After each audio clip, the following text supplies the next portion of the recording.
c'est une décision du Conseil fédéral.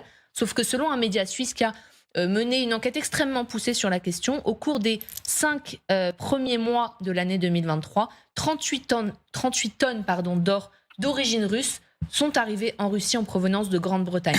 Pour l'administration de Grande-Bretagne, alors. En provenance de Grande-Bretagne, mais qui a transité en fait de la Russie, arrivé en Grande-Bretagne, ensuite c'est la Suisse qui aurait récupéré in fine cet or.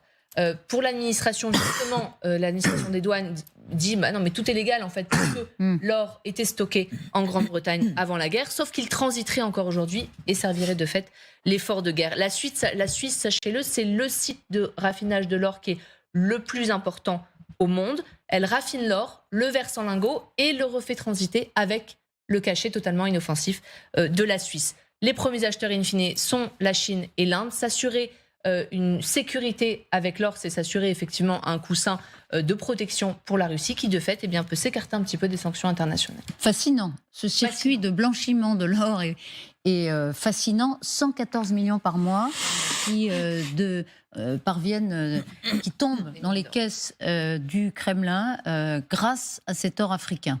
Oui, alors...